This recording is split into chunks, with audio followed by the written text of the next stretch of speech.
কম বেশি সবাই জানো এটা আমার বিয়ের আগের শাড়ি। তো এই শাড়িটাই আজকে পরে রেডি হয়ে বেরিয়ে পড়ছি, যাব জল ভরতে। তবে বিয়ের জন্য না, যাব কীর্তনে জল ভরতে। জীবনে প্রথমবার আমি কীর্তনে জল ভরতে যাব, তাই ভীষণ এক্সাইটেড। আর সবার আগে রেডি হয়ে দাঁড়িয়ে আছি রাস্তায়, আমার জাগুলোর জন্য অপেক্ষা করছি। তো নমস্কার, কেমন আছো সবাই? আশা করি সবাই ভালো আছো। তোমাদের ভালোবাসায় আমিও অনেক ভালো আছি। আজ রবিবার বিকাল 4টার মতো বাজে, সবাই রেডি হয়ে চলে যাচ্ছি যেখানে কীর্তন হবে সেই জায়গায়। আজকের ব্লগটা অন্যভাবে শুরু করলাম। তোমরা হয়তো অনেকেই ভাবছো আজকে হ্যালোর জায়গায় নমস্কার কেন বললাম। আসলে ব্যাপারটা হচ্ছে, আমার ব্লগ শুধু আমার সমবয়সী, আমার বন্ধুরা বা আমার থেকে বড় দাদা দিদিরাই দেখে। কীর্তনে যাওয়ার পর বা আরো অন্যান্য জায়গায় যাওয়ার পর যেটা জানতে পারলাম, আমার ব্লগ শুধু আমার সমবয়সীরাই না, আমার মা বয়সী বাবা বয়সী মানুষরাও দেখে। এই কারণে বড়দের আমার প্রণাম আর ছোটদের ভালোবাসা জানিয়েই আজকের ব্লগটাকে শুরু করলাম। কথা বলতে বলতে পৌঁছেও গেলাম সেই কাকুর বাড়িতে, যেই কাকু অষ্টপ্রহর দিচ্ছে। এটা কিন্তু পাড়ার অষ্টপ্রহর না, একজন কাকু তার বাড়িতেই অষ্টপ্রহর দেয়। তো সেখানেই আমাদের ইনভাইট ছিল জল ভরতে যাওয়ার। তো এই কারণে আমরা সবগুলো যা মিলিয়ে চলে আসছি। নীলপাড় হলুদ শাড়িতে যাকে দেখছো, ওনাদের বাড়িতেই অষ্টপ্রহর হচ্ছে। কি সুন্দরভাবে ঢাকটাকে বরণ করে নিচ্ছে, তাই না? আমার তো ভীষণ ভালো লাগলো দেখে। কীর্তন কালকে থেকে শুরু হবে, আজকে ছিল অধিবাস। তো অধিবাস হওয়ার পরেই এখন যাব সবাই মিলে ঘাটে জল আনার জন্য। যেহেতু ঘাটে যাব জল আনতে, তাই ব্যান্ড পার্টি বাজনাও করেছে। ব্যান্ড পার্টি বাজনার যে ঢাকটা আছে সেটাকে আগে বরণ করে নিবে, তারপরে পুরো রাস্তা ব্যান্ড পার্টি বাজনাতে নাচতে নাচতে যাব জল আনতে। অনেকটা বিয়ের মতনই লাগছে আমার, কিন্তু এটা হচ্ছে কীর্তনের জল ভরানো। চলো আমার সাথে সাথে তোমরাও একটু এনজয় করো ব্যান্ড পার্টি বাজনায়।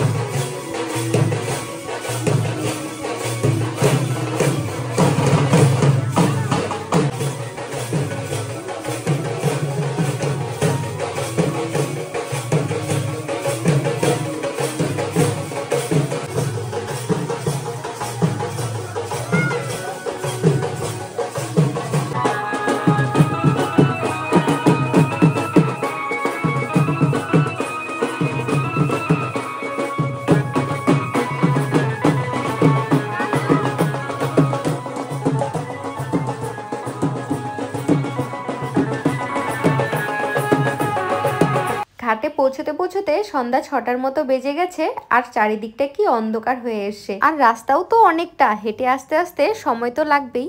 যাই হোক, এতক্ষণে আমরা ঘাটে পৌঁছালাম। বর্দির কলসটা নিয়ে আমিও নেমে পড়লাম ঘাটে জল নেওয়ার জন্য। বর্দি আর ছোটদি রাস্তায় আছে, ওরা নিচে নামেনি।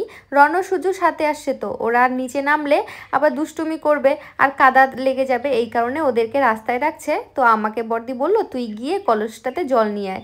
তো এই কারণে আমিও চলে আসলাম জল নিতে। তো এখানে আগে গঙ্গা মাকে পূজা করবে, তারপরেই জল নেবে। হয়তো পারমিশন নিচ্ছে গঙ্গা মার কাছ থেকে।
ঘাট থেকে জল নিয়ে সবাই চলে আসলো বাড়িতে।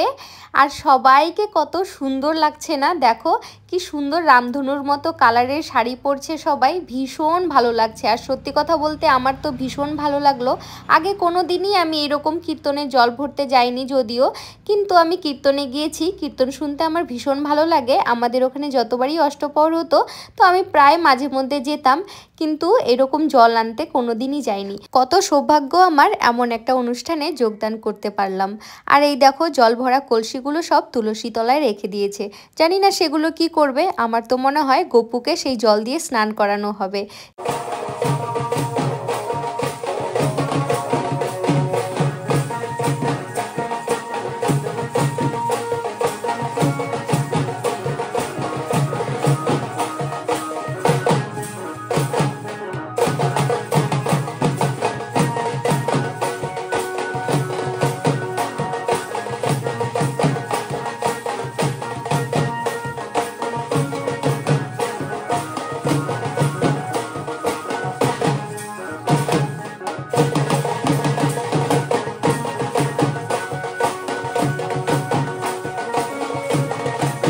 সবাই এত সুন্দর নাচছে যে কি বলবো, আর বসে থাকা যাচ্ছিল না। তারপর আমিও চলে গেলাম সবার সাথে নাচ করতে, আর কাকিমাও বলছিল নাচ করতে।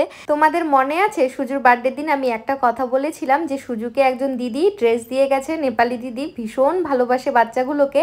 তো ইনি হচ্ছে সেই দিদি যিনি কুর্তি পরে আছে, ভীষণ ভালো মনের মানুষ। সত্যি কথা বলতে আমার তো ভীষণ ভালো লাগে। চলো আমরা বেরোচ্ছিলামই তো কাকিমা বললো মিষ্টি মুখ করে যাও, তো তারপর আমাদের 2টা করে মিষ্টি দিয়েছে। এখন আমরা সবাই মিলে মিষ্টি খেয়েই তারপর বেরিয়ে পড়বো। ব্লগে নি খাও।